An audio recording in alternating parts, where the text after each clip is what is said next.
আমাদের চৌচালা ঘরে চিৎকার করে ডাকলাম তোমায়, মা বলল নীলাদ্রি ফিরেনি এখনো। উপরে মাইকটা বন্ধ করে দাও। হায়নাদের তাণ্ডবে বিধ্বস্ত ঘর থুপড়ে পড়ে আছে, তুমহিনা খা খা করছে পিঠে বাড়ি। মা তোমাকে নিয়ে সারাক্ষণ চিন্তা করে। তুমি এবার চলে এসো নীলাদ্রি। মা কেমন আছে? মা তেমন ভালো নেই। তুমি কেমন আছো? তোমার শূন্যতায় আমি পাগল হারা হয়ে ঘুরে বেড়াচ্ছি বাজার ঘাটে রাস্তায়। আমি খুঁজে ফিরছি কাজল কালো চোখের সেই মিষ্টি মুখ। আমার বিশ্বাস হলো তোমাকে আমি খুঁজে পাবোই। আমি তো তোমার সেই আগের নীলাদ্রি নই নেহাল। আমি তো উচ্ছিষ্ট, আমি তো ঘৃণিত। তুমি যে আমার সকল কিছু প্রেরণা নীলা।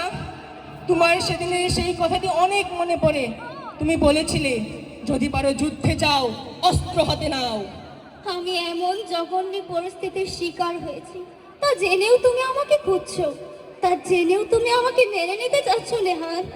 তোমার মতো সহস্র নারীর দেশপ্রেম আর আত্মসম্ভ্রমকে প্রশমিত করে একটি সার্বভৌমত্ব এসেছে। দেশের মানুষের একটি নতুন পতাকা হয়েছে।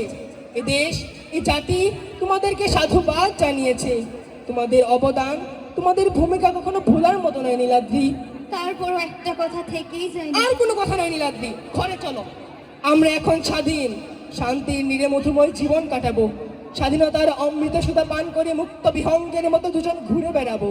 নেহাল, তুমি সমস্ত পুরুষ জাতির গর্ব। তুমি মহান, এত বিস্তৃত, এত মহৎ তোমার মন। তোমার উদার হাত দুটি বাড়িয়ে দাও নেহাল, আমি তোমার স্পর্শ নেব।